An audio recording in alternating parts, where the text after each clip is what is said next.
사무엘이 사울에게 이르되 왕이 망령되이 행하였도다. 왕의 하나님 여호와께서 왕에게 내리신 명령을 지키지 아니하였도다. 그리하였더라면 여호와께서 이스라엘 위에 왕의 나라를 영원히 세우셨을 것이거늘 지금은 왕의 나라가 길지 못할 것이라. 여호와께서 왕에게 명령하신 바를 왕이 지키지 아니하였으므로 여호와께서 그의 마음에 맞는 사람을 구하여 여호와께서 그를 그의 백성의 지도자로 삼으셨느니라 하고. 아멘. 우리가 주일에 이어서 자유의지라는 큰 주제 가운데 감추어진 일과 나타나는 일에 대해서 말씀을 계속 듣고 있습니다. 사무엘 선지자가 많은 일들을 했죠. 얼마나 많은 일을 했는지 말년에 가서 이스라엘 백성들이 트집을 잡기를 당신의 아들들이 당신만큼 훌륭하진 않습니다. 뭐 이런 말을 한단 말이에요. 이제 어쩔 수 없는 한계인 것 같은데 민족을 돌보다 보니까 아무래도 자녀들을 가르치는 데는 소홀할 수밖에 없었던 것 같아요. 그러니까 그만큼 이제 사무엘 선지자가 힘껏 주님을 섬겼는데 그 많은 일들 중에 우리가 꼭지를 잡자면 사무엘 선지자의 영감을 우리가 들여다볼 수 있는 사무엘 선지자의 말씀, 이거를 우리가 찾자면 이제 은퇴 설교를 하시잖아요. 왕을 세워달라고 하면서 하나님께서 그것을 받아주셔가지고 고별 설교를 하시는데 그때 사무엘 선지자가 나는 기도하기를 쉬는 죄를 범하지 않겠다, 이렇게 메시지를 남깁니다. 사무엘 선지자의 평생, 그러니까 그가 어머니의 기도로 태어나서 젖을 뗀 후에 이제는 기억에만 있는 그 엘리 대제사장 그 집에서 자라면서 이제 거기서 하나하나 다 배워갔겠죠. 그리고 엘리 제사장이 어떻게 무너지는지도 봤고, 그리고 자기가 말 안 듣는 이스라엘 백성들의 지도자가 돼서 섬기는 모든 일들, 그리고 결국 말년에는 사무엘 선지자가 보상을 바라진 않았겠지만 그래도 사람이 끝에 가면 그래도 이렇게 유종의 미를 거두고 싶은 마음이 있지 않습니까? 그런데 또 그러지 않았잖아요.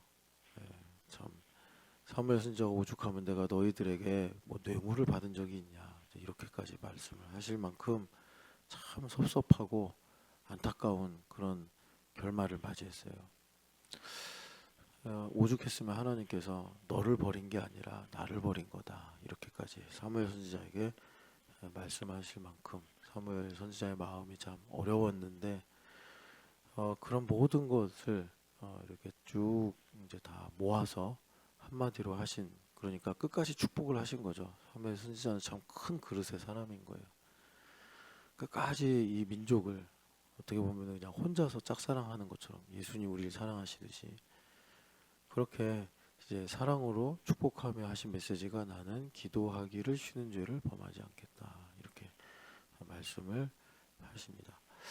그 말과 거의 이제 같은 급으로 높이가 같은 그런 이제 귀한 말씀이 15장에 순종이 제사보다 낫다. 아마 이거는 엘리 제사장의 모든 일들을 통해서 아마 반면교사로 무엇이 본질인가 이걸 이제 배우신 것 같아요. 하나님 말씀을 또 어려서부터 묵상하시면서 이 두 가지 말씀이 참 사무엘 선지자가 우리에게 주시는 귀한 복음이다 생각을 하는데 우리가 감추어진 일과 나타난 일들에 대해서, 그러니까 이것이 하나인데 우리는 감추어진 일을 알 수가 없어요. 그러니까 하나님께서 계시하신다 그러잖아요. 이게 무슨 의미를 갖냐면 하나님께서 자기를 나타내셔야 우리가 알지, 우리가 뭐 정성을 다하고 노력을 하고 애쓴다고 하나님을 알 수 없다. 그래서 하나님께서 자기를 나타내실 때만 우리가 알 수 있고 깨달을 수 있는데 그게 이제 부분 아는 거란 말이에요. 근데 하나님께서 우리 인생에 시간을 두시고 가르치시면서 이 부분을 또 완전하게, 근데 또 시간이 지나면 이 완전한 것도 부분이 되고, 그럼 또 시간이 지나가면 완전하게, 이렇게 하나님께서 우리를 사랑하시면서 가르치시더라라는 겁니다. 그래서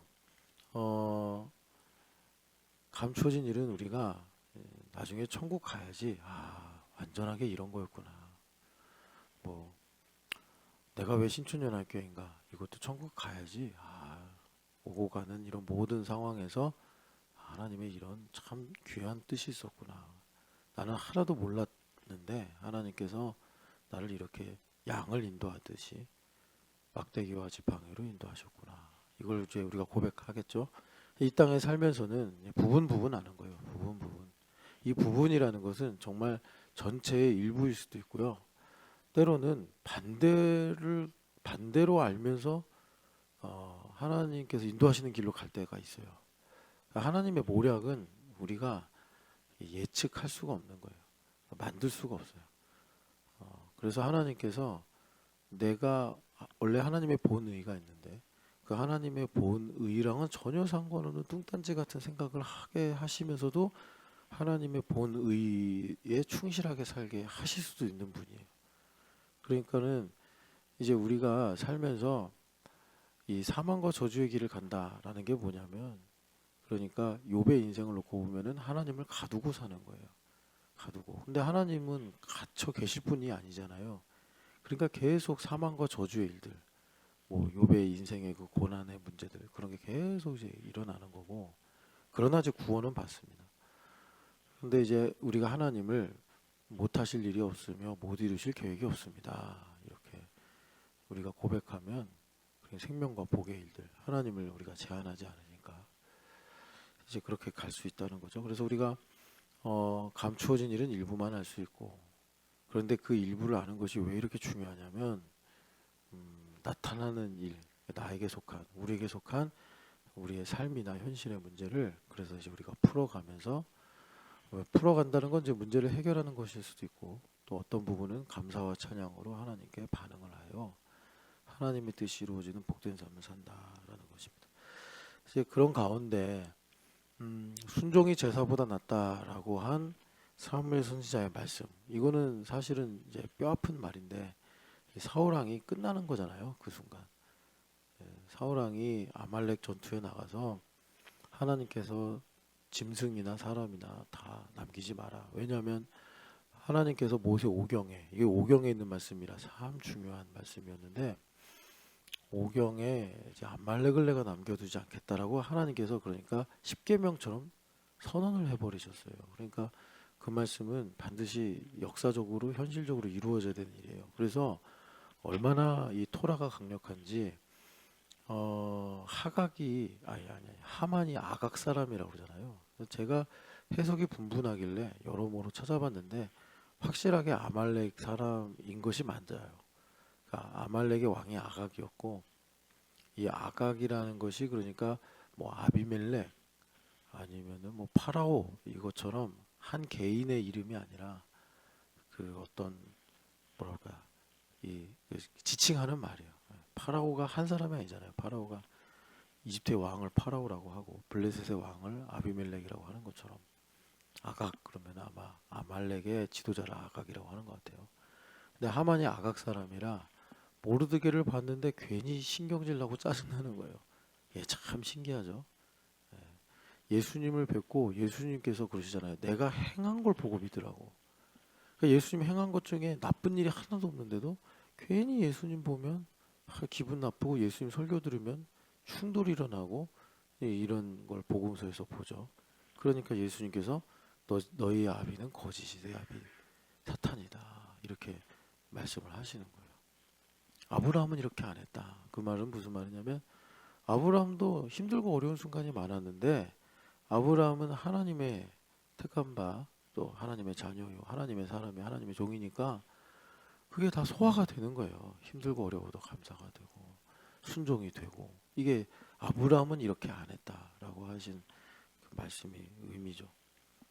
그래서 우리가 이 감추어진 일과 나타나는 일을 잘 우리가 복되게 알고 주님께서 우리에게 이제 말씀하시는 것처럼 내가 오늘도 너가 행복하길 바란다. 그러니까 바램만 가지고 계신 게 아니라 보시기에 좋았더라. 창세기 1장의 말씀을 예수님께서 완성하셨잖아요. 다. 그러니까 오늘도 나는 보시기에 좋은 사람이고 하나님께서 보시기에, 그리고 그래서 나는 행복한 사람인데, 이제 내가 딴 마음을 먹고 내가 소속이 불분명해지면 난 불행해. 이렇게 되는, 난 보시기에 안 좋아. 그렇게 되면은 이제 나도 모르게 내 안에서 싹이 하나 싹 올라오기 시작하는데, 그게 이제 반감이라는 거죠. 반감. 그래가지고 예수님께서 진리를 알지니 진리가 너희를 자유롭게 하리라 그러면, 내가 누구의 종이 된 적이 없는데 이렇게 반응한단 말이에요. 왜 저런 말을 해? 막 이러면서 목수 아니야? 막 이러면서 이제 그런 게, 이 반감이 이제 우리 생각이나 말로 드러나는 거다라는 것입니다. 그래서 여하튼 이 감추어진 일과 나타나는 일을 우리가 잘 알기 위해서, 그래서 하나님의 이 창세기 1장의 대선언과 같이 너는 보기에 참 좋다, 여기에 우리가 이르러 살기 위해서 이제 사무엘 선지자의 제사보다 순종이 낫다, 순종이 제사보다 낫다, 이 말씀을 우리가 정말 정말 깊이 알아야 돼요. 깊이 알아야 돼요. 대충 알면 안 되고 깊이 알아서 하나님께 계속 가르쳐 주세요. 알고 싶어요. 가르쳐 주세요. 이렇게 해야 돼요. 그런데 이게 이제 사울왕의 내러티브랑 같이 가는 거잖아요. 사울왕의 내러티브도 다윗보다는 덜하지만 다윗 솔로몬보다는 많이 나온 것 같아요. 그죠? 사울왕의 내러티브가 여기 보면 이제 40년씩 왕 노릇을 한 사람이 있어요. 1대 왕 사울도 40년 했고 다윗도 40년 했고 솔로몬도 40년 했으니까 되게 좀 희한하죠. 예, 하나님 그렇게 섭리하신 것 같아요. 근데 다윗 왕이 이제 가장 중심에 있겠고, 이 사울 왕도 40년을 했는데 정치적으로는 잘했어요. 이스라엘 경제도 좋아졌고 나라도 강해졌고. 그런데 개인은 버림받은 거예요. 이게 참 안타깝죠. 그러니까 요압도 다윗 왕이 광야에서 도망 다니는 시절부터 함께 했단 말이에요. 그래서 다윗 왕이 무슨 이렇게 이제 행동을 하거나 말을 하면 딱 보고서 무슨 의도로 저러는지를 알 만큼, 다윗 왕이 군인들 수 좀 세워와 그랬더니 왜 그러십니까 할 만큼 그렇게 눈치코치가 빠른 사람인데도, 그래서 여러분 다윗 왕이 압살롬한테 이제 쫓겨서 도망갈 때도 그때 함께 했어요. 그러니까 인간적으로 보면 되게 고마운 사람이에요. 그죠? 근데 다윗 왕하고 결이 달라. 그래서 아브넬도 죽이고 아마시아도 죽이고. 그러니까 나중에 다윗이 뭐라 그러냐면, 내가 이거 힘이 없어가지고 지금 저 요압 저 녀석한테 내가 지금 꼼짝 못하고 있다, 이런 말까지 할 정도예요. 참 이 요압이 나쁘다고 하기도 그렇고 좋다고 할 수는 없는 거고. 근데 나중에 솔로몬에 의해서 하나님의 심판을 받는데, 이게 본인은 정말 충성한 거죠, 군인으로서. 그리고 나쁜 놈은 아마샤나 아브넬이 나쁘죠. 하나님 뜻도 모르고 말이에요. 그 사울 가에 줄 서고 압살롬에게 줄 서고 그랬잖아요. 그런데 끝은 요압이 참 안 좋았단 말이에요. 우리가 이런 걸 보면서 오늘 사실 이 사울왕 이야기도 잘 봐야 되는데, 사울왕의 내러티브 때문에 순종이 제사보다 낫다. 우리가, 여러분, 사울처럼 살면 안 되잖아요. 요압처럼 살면 안 되잖아요. 그죠? 그래서 그 순종이 제사보다 낫다라는 것은 아말렉 전쟁에서 나온 말씀이에요. 그 전에 지금 블레셋하고 싸우려고 하는데 이때부터 이제 사실 그 이야기가 시작이 되죠. 그래서 13절에 보면은 하나님께서 사무엘을 통해서 사울왕에게 사실 이게 복음으로 말씀하시는 건데, 왕이 지금 망령되게 행동하고 있습니다. 이걸 우리가 오늘 보려고 해요. 망령되게 행동했다라는 게 뭐냐면, 그러니까 여러분 딱 보셔도 망했다. 뭐가요? 영이 망했다 이런 거잖아요. 그러니까 그거예요. 어리석게 행동했다 이런 뜻인데, 그냥 뭐 멍청하다 이런 얘기가 아니고 영적인 감각이 없다 이런 것입니다. 왕이 똑똑한지는 모르겠는데, 왕이 정의로운지는 모르겠는데, 왕이 지금 영적인 감각이 없습니다. 이 얘기를 사무엘 선지자가 사울 왕에게 하고 있다. 그러니까 여러분 아무리 정의로워도 아무리 능력이 많아도 아무리 뭐라 그럴까 착해도 영적인 감각이 없으면 아 이게 이렇게 되는구나를 우리가 이제 봐야 한다라는 것입니다. 그래서 우리는 삶을 살아가는데 이 삶이라는 것이 히브리서 11장 3절의 말씀처럼 보이는 게 전부가 아니라는 거죠. 그리고 이 보이는 것들은 다 수면 아래 감추어진 일에 의해서, 즉 하나님의 레마에 의해서 붙잡혀 있다라는 것입니다. 그래서 우리가 지금 사무엘 선지자가 사울 왕에게 하는 말을 뒤집어서 말하면 우리가 아무리 상황이 힘들고 어려워도 우리가 아무리 부족하고 능력이 없어도 우리가 영적인 감각을 가지고 있으면 그러니까 망하거나 실패하지 않고 이제 하나님의 뜻이 이루어지는 복된 삶을 살게 된다. 주님께서 우리에게 말씀하시는 거예요. 그래서 교회를 오래 다니는데 오래 다닌 것이 정말 복이 아니라 오히려 그런 거 있잖아요. 잔뼈, 통뼈 뭐 이런 거 있잖아요. 굵는다. 잔뼈가 굵는다. 아 이거 되게 신앙생활에서는 그게 되게 안 좋은 거예요. 그러니까 교회 다니면서 교회 생활이 이런 거구나를 율법적으로는 배워요.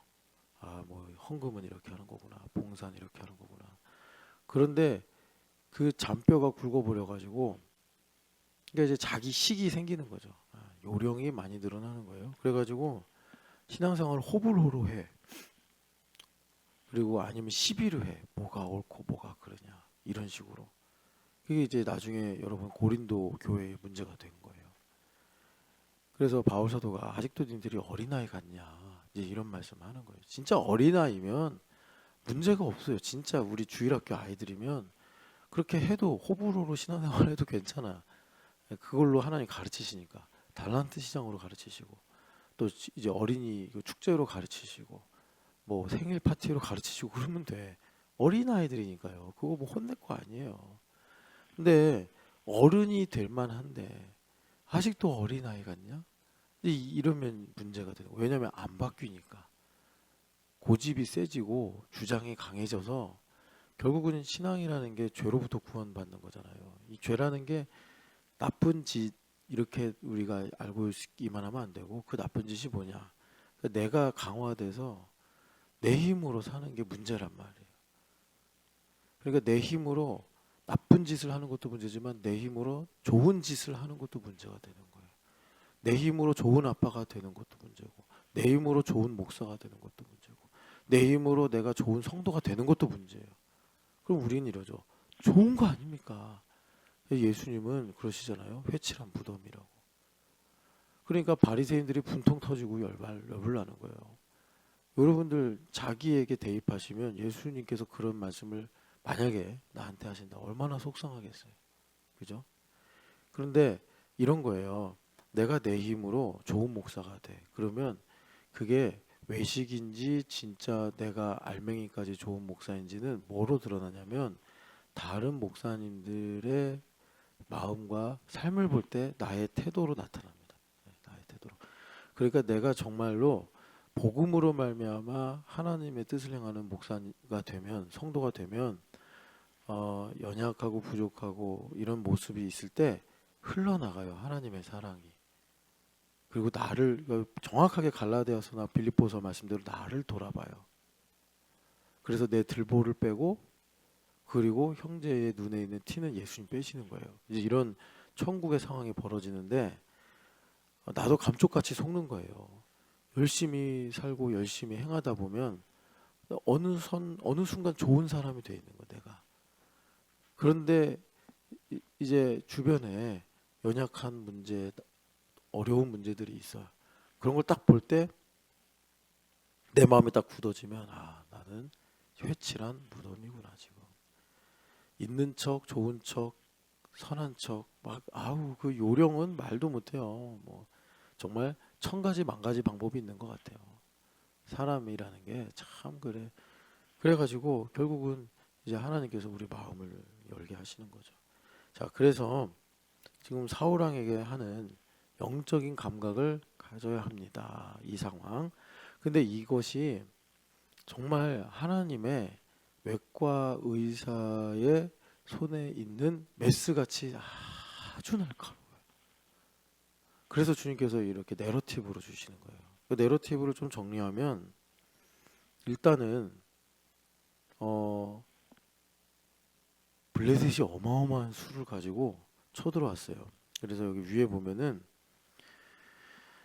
4절에 보니까 이제 블레셋 사람들이 이제 쳐들어와서 백성들이 길갈로 모였다고 하죠. 그래서 5절을 보면은 블레셋 사람들의 병거가 3만이에요. 그냥 뭐 셀 수 없이 깔려 있는 거예요. 3만.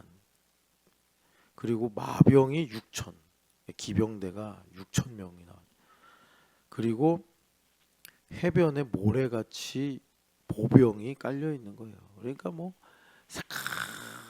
새까맣게 모여 있는 거예요. 어마어마하죠.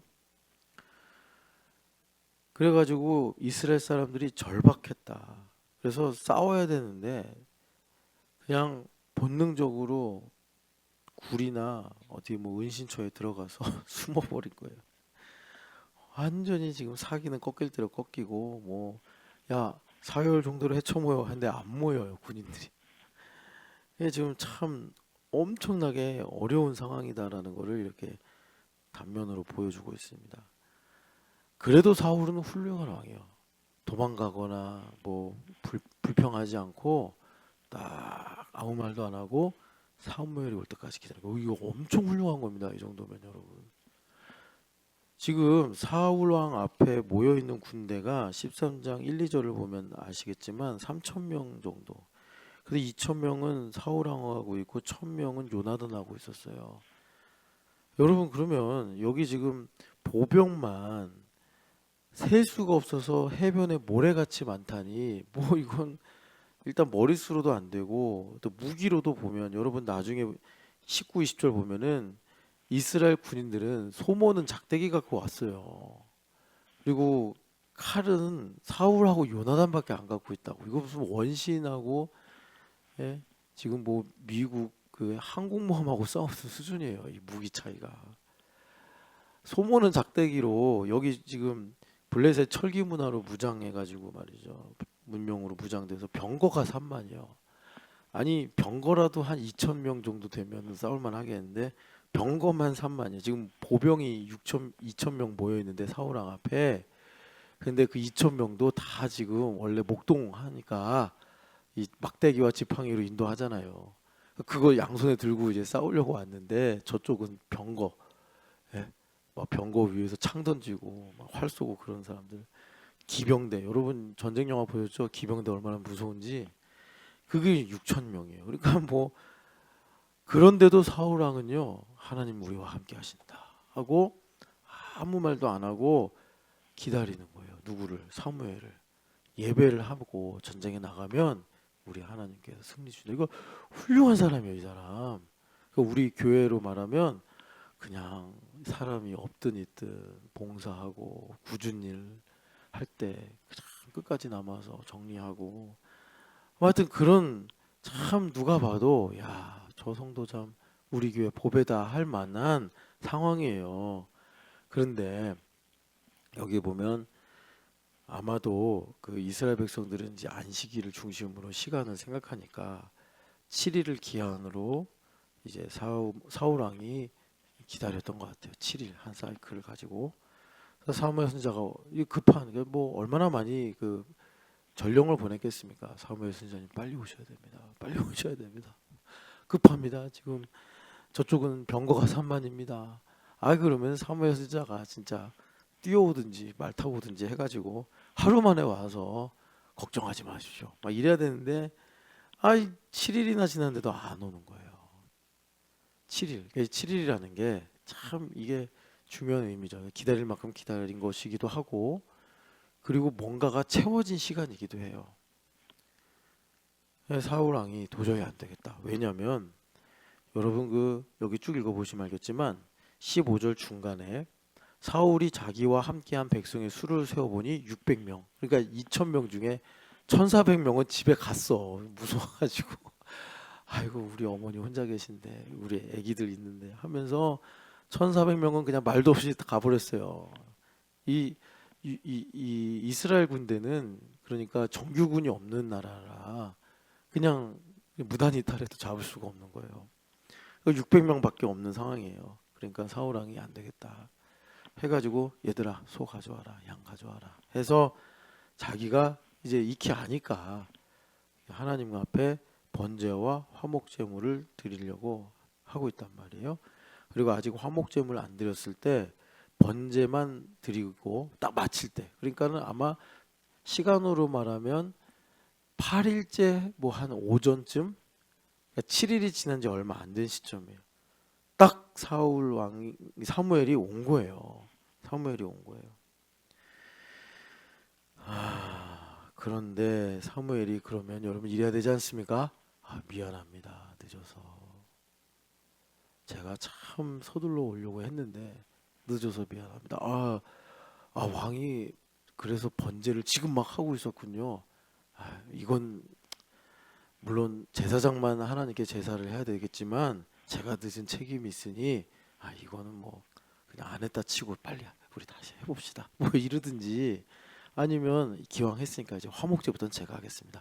아니 이래야지 납득이 되잖아요. 우리 솔직히 말해서 우리가 현실 속에 그런 어떤 논리를 갖고 서로 말하고 주장하고 살지 않습니까? 그런데 사무엘은 매우 무례하게 저 봐봐요. 11절에 사울 왕이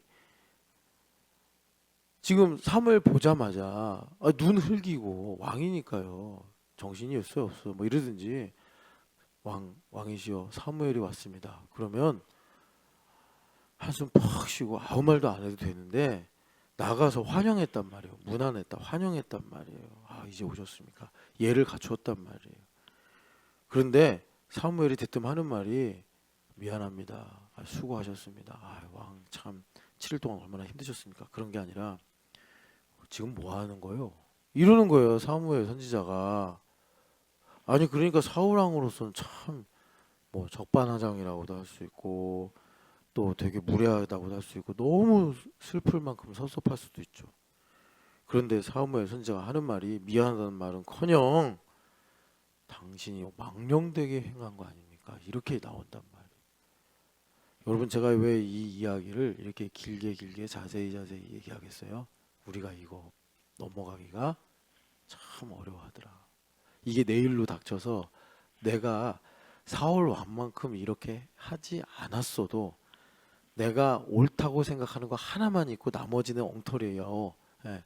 근데 내가 옳다고 생각하는 거 이 하나만 가지고도 우리는 사무엘한테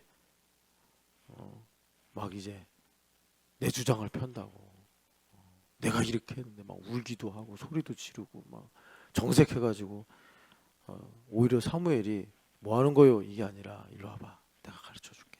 이게 이렇게 되는 거야. 다 필요 없어. 지금 7일 늦어놓고서 뭔 소리야? 막 이런다고 우리가. 내가 얼마나 힘들었는지 알아. 막 내 마음이 어떤지 알아. 이러면서 그런다고요. 이거 우리가 믿음 생활 조금만 진지하게 해보려고 하면 뭐 딱 어떤 단어로 정의로 규정할 수 없어요. 이게 되게 미묘한데 하나님은 이거를 면도칼 같이 매우 날카롭게 치고 들어오셔서 우리랑 이 얘기를 하기 원하신다고. 이 무슨 내용이냐면 영적인 감각이 있냐 이거예요. 여기는 흑암 세상이잖아요. 흑암 세상이기 때문에 가만히만 있어도 죄 짓는 세상이란 말이에요. 그런 가운데서 하나님께서 우리에게 나를 가까이 하시고 나를 통해서 하나님의 뜻을 이루시려고 하실 때 하나님께서 매우 중요하게 다루시는 것 중에 하나가 바로 영적인 감각, 영적 감수성. 이걸 하나님께서 가까이 하는 사람에게는 매우 귀하게 여기시더라 이것입니다. 네. 그래서 하나님께서 미리암과 아론이 하는 주장이 틀린 말이 아니었잖아요. 그런데도 불구하고 하나님께서 나를 대면하여 아는 못에 대적하는 걸 왜 너희가 두려워하지 않느냐. 이거는 중대장한테 왜 대대장을 두려워하지 않냐 이런 말이 아니라 영적 감수성에 관한 얘기예요. 그 영적인 감각이 없으면 우리가 이렇게 속아버린다고. 누구한테? 원수마귀한테 속는 거예요. 여러분 이 스토리를 아시겠지만 이 전쟁에서 누가 이겼어요? 결론에 가면 이스라엘이 이겼어요. 요나단 한 사람을 통해 하나님 이기셨다고. 이건 정해진, 바꿀 수 없는 감추어진 일이었어요. 근데 여러분 이제 사울 왕을 사무엘이 떠나잖아요. 떠나고 나서 진행되는 이야기 14장에 쭉 봐봐요. 얼마나 사울 왕이 엉터리로 해서 나중에 요나단을 죽이려고 그러잖아요. 나중에. 이게 망령되어 버리면 인생이 그렇게 간다고. 내가 왕으로서 책임 있게 잘해보려고 한다고 하면서 오히려 망하는 길로 가고, 오히려 누가 적군인지를 모르고 막 요나단 죽이려고 그러고, 그러니까 백성들이 와서 막 말리고, 나중에 백성들이 어떡합니까? 막 피를 막 입에다 들이붓고 막 이런 상황이 생긴단 말이에요. 잔인무도해지는 거예요, 사람들이. 이 전쟁의 본질을 아시는 분은 하나님밖에 없는 거예요. 사무엘이 실수로 늦었는지 고의로 늦었는지 나오진 않아요. 근데 사무엘 선지자가 매우 훌륭하신 분이기 때문에 하나님께서 사무엘에게 미리 말씀하실 수도 있어요. 사무엘 7일 후에 가라. 그러니까 번제와 화목제를 하는데 번제 마치자마자 그때 당도한 거예요. 아니면 뭐 사무엘이 조금 컨디션이 안 좋았으면 늦게 자기도 모르게 실수로 늦게 온 것일 수도 있고. 근데 우리가 사무엘 선지자 보면 사무엘 선지자는 정말 1획도 틀림없이 약간 좀 완전주의자처럼 행동하는 사람이거든요. 사무엘 선지자는. 그러니까 사무엘 입에서 나간 말이 어려서부터 땅에 안 떨어지는 거지. 이분 성격이 보통이 아닌 거예요. 아주 깔끔하신 분인데, 그러니까 아마도 하나님께서 사무엘에게 이 전쟁은 너가 7일 안에 가면 안 된다. 그래서 사무엘도 정말 애타는 마음을 갖고서 7일 지나자마자 이제 간 거겠죠. 그런데 사무엘은 영적인 감각이 없으니까 이 전쟁의 본질이 뭔지를 전혀 캐치를 못하는 거예요.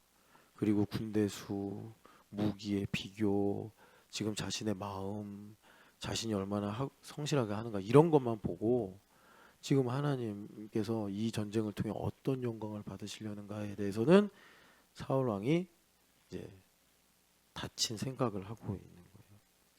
여러분, 그래서 이 이야기잖아요. 이야기.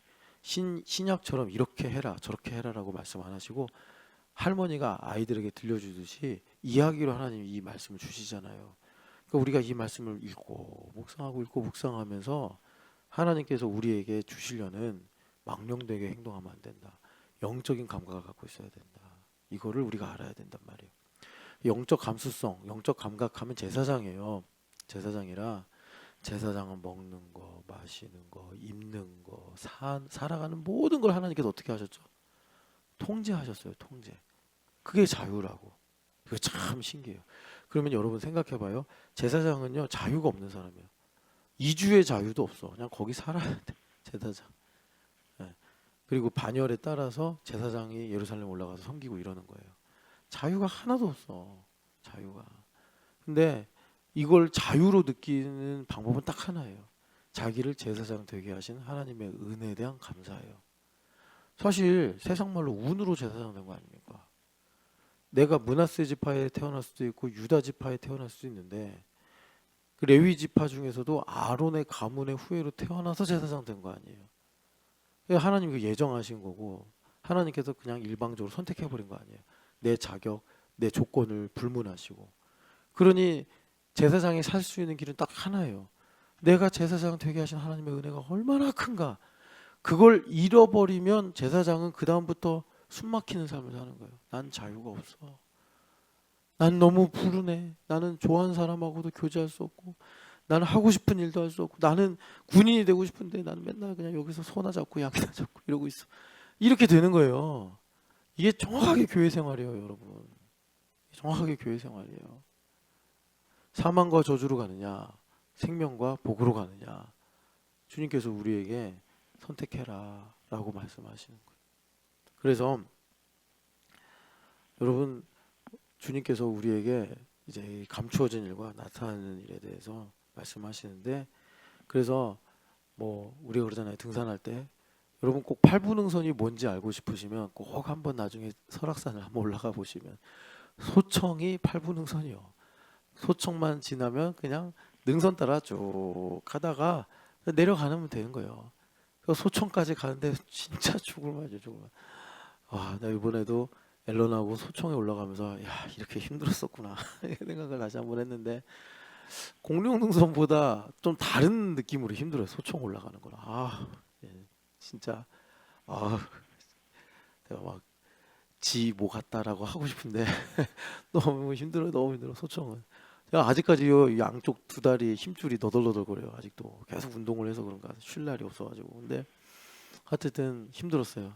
근데 그 8분응선만 넘으면 그냥 마치 지리산의 세석평전을 가듯이 아름답고 또 그냥 이렇게 능선 따라 올라갔다 내려갔다 하는 그런 편한 길이 나와요.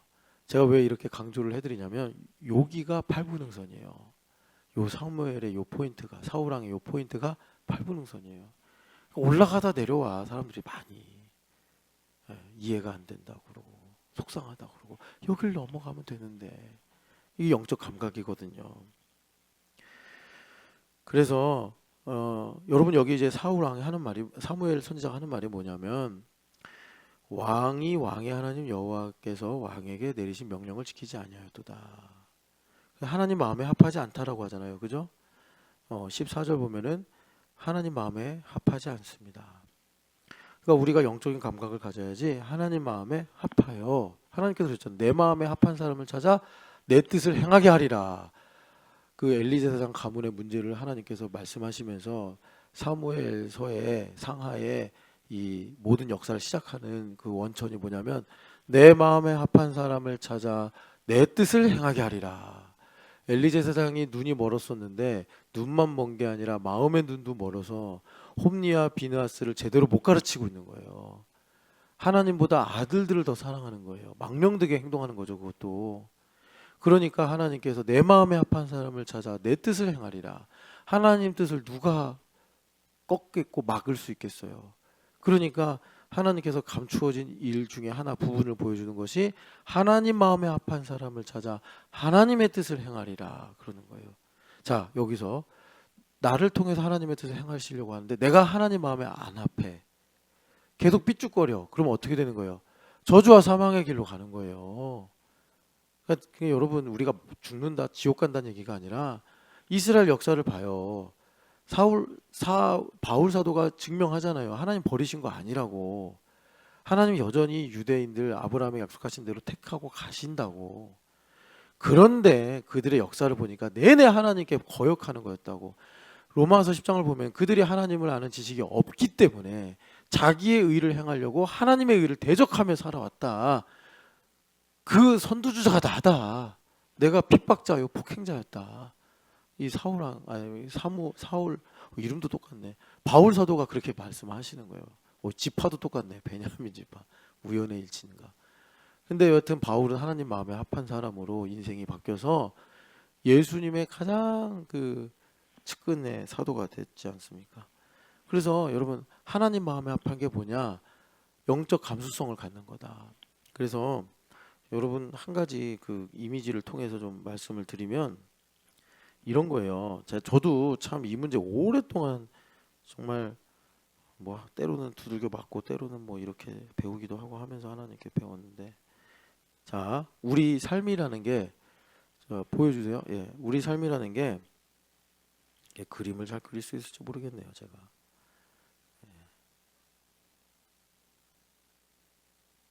여러분 그 애들 애들 머리 묶거나 이러면 막 새끼 꼬잖아요. 그죠? 그런데 한 개가 아니라 막 여러 개로 이렇게 막 우리의 삶이 이게 여러 가지들로 이렇게 꼬여 있는 그런 인생이에요. 이렇게 덩굴처럼 서로. 그래서 얘를 여기로 단면을 잘라요. 단면을 자르면 이렇게 보이겠죠, 이제. 그리고 여기에 뭐 이제 여러 가지 뭐 굵고 가늘고 뭐 이런 다양한 실들이 마치 순대같이 아니면 순대라고 하면 좀 그렇고 하여튼 간에 이렇게 모여 있단 말이에요. 이게 하나의 일이에요. 하나의 일. 지금 한 순간. 그런데 망령되면은 내가 제일 중요하게 생각하는 것을 가지고 이해를 만들고 결정을 한단 말이에요. 예. 뭐 말하자면 두 사람 사이에 이해 충돌이 생겨요.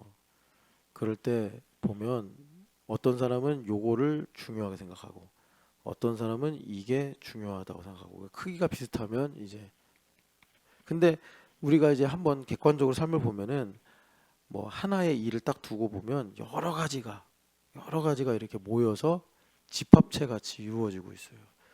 그런데 영적인 감각을 갖고 산다는 거는 하나님께서 중요하게 생각하시는 거를 내가 주목한다라는 거예요. 예. 그러니까 내가 볼 땐 별일 아닌 것 같은데 이게 사실은 이게 영원한 거예요. 이게 지금 영원해서 나머지들은 있다가 사라져. 뭐 교체가 되든지 바뀌는데 요것이 지금 하나님께서 매우 중요하게 여기는 포인트예요. 요걸 붙잡고 가야지 나머지를 다 살리기도 하고 그리고 나의 인생에서 하나님의 영광이 나타나게 되는 거예요. 근데 영적인 감각이 없으면 헛다리 짚는 거예요. 제일 굵어 보이는 거, 내가 제일 좋아하는 거, 내가 제일 옳다고 생각하는 거에 집중하는 거예요. 그러니까 사울 왕이 생각한 중요하다고 여긴 것들은 대부분 다 맞는 얘기였을 거예요, 아마. 그런데 요 하나, 지금 하나님께서 중요하게 보시는 요 하나를 사울 왕이 못 보는 거예요. 여러분, 이 망령되다라는 말씀이 또 어디 나오냐면 대표적인 사람이 에서예요. 에서인데 에서가 그 사냥하고 돌아왔잖아요. 배가 되게 고팠단 말이에요. 그래서 팥죽으로 장자권 판 거를 하나님께서 히브리서에 보면 망령되다 이렇게 말씀하세요. 이 영적 가치가 함몰된 거예요. 성령 하나님께서 레마로 말씀하시는데 듣지 못하고 있는 거예요. 이런 것이 왜 그러냐면 자기가 강해지니까 그 당시는 우리가 이해하기 쉽게 주님께서 식욕을 가지고 말씀하시는데 이제 우리는 그러니까 이제 그런 에서에게 식욕과 같이 뭐 나의 자존심, 나의 두려움, 나의 신념, 나의 가치. 지금 사울왕 같은 경우도 뭐 뿌리로 들어가면 뭐 물론 두려움과 욕심이겠지만 겉으로 일단 보면은 자기가 왕으로서의 책임감 막 이런 거 그런 것들 때문에 지금 이제 오판을 하고 말한 거예요. 그런데 우리가 인간적으로 한번 사울왕 이해해 보자고 이해가 되잖아요. 7일 동안 기다렸잖아. 할 만큼 기다렸고 유대인의 관점에서. 그런데 하나님하고 결이 달라버리니까 여기 보면은 14절에 왕의 나라가 길지 못할 것이라. 이건 이제 무슨 말씀이냐면 하나님께서 사울왕을 통해서 이 영적인 감각이 없으니까 하나님의 뜻을 행하기가 어려우시다 이거예요. 그래서 이렇게 보면은 다윗 왕은 이제 합한 사람이 됐잖아요. 그 합한 사람이 돼서 한 일이 뭔가 사울과의 차이가 뭔가 보면 성전을 세운 것 그게 좀 분명히 다르죠. 성전을 세우도록 그러니까 설계도를 그린 것인데 그것도 참 그러니까 여러분 성전 세운 거 다윗 왕이 기도 많이 하고 그렇게 한 거 아닌 거 아시죠? 성전을 세우도록 하나님께서 택하신 아들도 솔로몬. 이 솔로몬이 여러분 우리아의 아내 밧세바로부터 난 아들 아닙니까? 그죠? 뭐 아비가일에게 난 아들 이거 아니란 말이에요. 미갈은 아예 아들도 못 낳고. 그리고 여러분 성전 위치를 잡은 것도 대단한 공적인데 그건 어떻게 잡았어요? 7만 명 죽여가지고 잡은 거잖아요. 무고한 백성 7만 명. 물론 하나님 보실 때 다 죄인이지만 다윗 왕이 나중엔 너무나 마음이 아파서 하나님 죄송 잘못했습니다. 회개해가지고 아라우나 타작마당에서 이제 하나님께서 여기가 성전의 터다 이렇게 계시한 거 아니에요. 여러분 하나님 마음에 합한다는 게 뭔가 이걸 여러분들이 잘 보셔야 돼요. 그러니까 하나님 마음에 합한 거는 내가 뭐 깨닫고 아는 게 아니라 그냥 그거예요. 나중에 이제 아말렉 전쟁에서 그러는데 왕이시여 스스로 작게 여길 때 이 얘기를 합니다. 너무 마음이 아픈 거죠. 사무엘 선지자가 왕이 스스로 작게 여길 때 왜 그때를 잊어버리십니까? 이렇게 이제 말씀하는 것처럼 하나님 마음에 합하다 이게 뭐냐? 다윗 왕의 이야기와 비교하시면 여러분들이 아 영적 감수성이 여기서 나오는 거구나. 다시 말해서 제사장이 제사장으로 섬기는데 여러분 제사장으로 사는 것에 대해서 이의를 제기할 만한 순간과 이유가 얼마나 많겠어요. 그런데도 불구하고 충성스러운 제사장으로 살기 위해서는 뭐가 필요하다고요?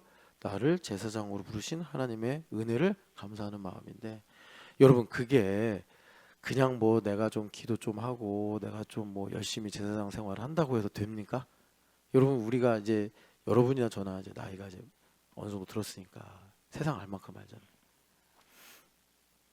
항상 김현빈이 저는 우리 교회 처음 올 때 같은 꼬맹인 줄 알았는데 가만히 보니까 이제 뭐 이런 말 하면 되게 기분 나쁘겠지만 내일 모레가 이제 부록이 김현빈도 내일 모레가 부록이요, 부록. 너무 성급한 말이기도 하지만 우리가 알 만큼 안단 말이에요. 이제 세상이 뭔지 모르면 이건 또 걱정이고. 근데 여러분 제사장이 제사장으로 감사합니다. 이거는 그러니까 항상 이거예요. 기본값이 자격 없는 나를 제사장으로 부르시는 은혜 이거예요. 자격이 없다라고 하려면 아까 사무엘이 사울왕에게 하신 말씀처럼 스스로 작게 여길 때 이걸 내가 뭐라고 말씀드려야 될지 모르겠어요. 이게 나를 살리는 거예요. 예. 교회 올 때 그냥 내가 자격 없는 나를 이거예요. 그러니까 하나님께서 이런 섭리예요. 파라오를 통해서 온 열방에 하나님의 이름을 나타냈다. 그러니까 우리 유선미 어머니가 정중앙에 계셔서 생각나는데 우리 어머니가 그 교회되면 첫사랑 나는 항상 훅 불면 꺼지기 쉬운 그런 신앙이었는데 그 마음 가지시면 그냥 교회가 항상 감사하고 행복하고 즐거운데 어머니가 지금 이제 새벽 예배도 안 빠지시고 나오시고 뭐 교회도 열심히 봉사하시고 딱 그러시다가 보면 이제 그러면 안 되지 뭐 이런 마음 가지시면 이제 영적 감수성을 잃어버리는. 그래서 하나님의 마음에 합한다. 이것도 딱 데피니션으로 나올 수가 없으니까 하나님께서 이 하나님의 마음에 합한 걸 주제로 우리한테 사무엘서를 기록해 주시면서 사무엘 나오고 사울왕 나오고 다윗왕 나오는 이 여러 가지 내러티브를 하나로 다 섞으시면서 주님께서 우리에게 하나의 진수를 엑기스를 주시는데 그게 뭐냐 봤더니 하나님 마음에 합한 건 이런 거다. 이걸 우리에게 말씀해 주시는 거예요. 그러니까 다윗왕의 인생을 통해서 엘리야하고도 비교하고 사무엘하고도 이렇게 비교하고 사울왕하고도 비교하면서 그러니까 우리가 이제 예수님을 영접하고 사는 게 하나님 마음에 합한 것이 율법의 완성으로 이루어진 건데 이 예수님 내 안에 들어오신 예수님을 생각하면 이분은 스스로 작게 여길 수 없는 분이란 말이에요. 그러시면 안 되는데 나를 사랑하셔서 그냥 작게가 아니라 제일 작은 모습으로 오신 거예요. 제일 작은 모습으로. 지금도 우리 교회에서 제일 작은 모습으로 계시는 거예요. 그러니까 우리가 어떻게 하겠어요? 좌불안석이 돼야죠. 도저히 내가 힘을 줄 수가 없는 거예요. 누구에게나 어떤 상황에서나 예수님 작은 모습으로 계시니까 그냥 우리가 죄송한 거죠. 계속 주님 왜 계속 그러십니까? 그래서 우리가 예수님을 따라가는 것이 그런 이제 제자도로 가는 것이다. 주님께서 말씀하세요. 그래서 여러분 자유란 무엇이냐? 이제 이 망령되이 행하지 말라 하시는 말씀을 통해서 내가 영적 감수성을 갖는 것인데 그 자유란 뭐냐면 하나님의 예정하심이 있다. 그것을 우리가 영적 감수성으로 깨달아서 내 자유 의지를 가지고 반응하는 게 자유예요. 그러니까 만약에 사울왕이 지금 망령되지 않았다면 영적 감각이 있었다면 하나님께서 일반적인 전쟁과 다르게 7일 동안 사무엘이 오지 못하게 하시는 것은 다른 전쟁하고 다르게 지금 보면은 이제 군대 수가 비교가 안 되잖아요. 그러니까 여기서 하나님께서 다른 방법으로 역사하셔서 영광을 받으시려는 그런 계획이 있나 보다. 이것까지는 우리가 읽으면서도 좀 감지할 수 있잖아요. 그래서 사울왕이 7일 동안 안 온 게 복이구나. 지금 하나님을 7일이라는 우리의 율법과 우리의 이 익숙함에 가둘 수 없지 하면서 사울왕이 사무엘 올 때까지 기다렸으면 정말 성경에 여러분 미디안 전쟁이나 아수르 전쟁과 같이 대승리의 기록이 됐을 거예요. 하나님 이렇게 3,000명을 가지고 아니면 여기 마지막에 600명을 가지고 블레셋의 3만 병거를 이기셨다. 이렇게 하나님께서 사울왕을 높이실지도 모르는 상황이 생길 수도 있었는데 사울왕이 7일로 가두는 바람에 그 7일이라는 올 음에 이거를 하나님의 역사를 가두는 바람에 이제 하나님과 결이 다르게 반대로 행동하더라. 그럼에도 불구하고 하나님은 자기 뜻을 이루셨고 이런 것으로 하나님은 자신의 일을 꾸준히 하시더라 말씀하십니다.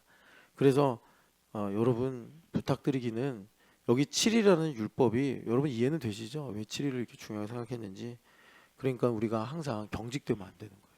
경직되면 안 되고 그 경직된다 다시 말해 율법적이 되면 안 돼. 시비, 호불호 이런 거에 끌려가면 안 되고 항상 성령 하나님으로 자 여기가 중요합니다. 성령 하나님으로 말미암아 예수 그리스도로 충만해야 돼요. 아 목사님 예수 그리스도로 충만한 게 도대체 뭡니까? 뭐 게이지가 있어가지고 볼 수 있습니까? 네 있습니다. 어떻게? 교회 오는 게 신나면 예수 그리스도로 충만한 거. 왜? 예수님이 예수님한테 가니까. 예수님이 예수님한테 가시니까 교회 오는 게 신나 그냥. 아 신나. 아 교회 멀어 힘들어 안 가 복잡해 짜증나. 예 이러면 이제 내가 예수 그리스도로 충만하지 못해. 그럼 반드시 사울왕도 마찬가지야. 사울왕 여호와의 영이 떠나가니까 어떻게 돼요? 귀신이 와서 괴롭히잖아요. 마찬가지예요. 우리가 예수 그리스도로 결핍이 되면 반드시 원수 마귀는 내 집이네 하고 치고 들어온다고 예수님께서 말씀하신 것처럼 여러분 그리스도로 늘 충만하시기를 축복합니다. 이곳에 여호와의 옷자락이 가득하니 하나님의 영광이 충만하다. 여러분 그렇게 성전됨의 은혜를 누리시기를 축복합니다. 사랑하는 하나님 아버지 우리를 자유롭게 하셨으니 너희는 다시는 종의 멍에를 매지 말라 하신 이 말씀을 하나님 우리 마음에 다시 한번 피로 새겨주시고 하나님 아버지 우리를 새 언약의 백성 되게 만족하게 하셨다라는 이 말씀이 우리 귀에 응하여서 오늘도 하나님 예수 그리스도로 충만한 내가 뭘 잘해서 좋아서가 아니라 그냥 예수님은 나만 보시면 눈에 넣어도 아프지 않을 만큼 사랑하셔서 내가 그리스도로 충만하게 살아가는 비밀을 깨닫게 하여 주시옵시고 그래서 하나님 오늘도 하나님 나라를 침노하고 살아가는 성령 충만한 영적인 감수성이 충만한 우리 제사장된 신촌연합교회로 살아가게 하여 주시옵소서. 살아계신 예수님의 이름으로 기도합니다.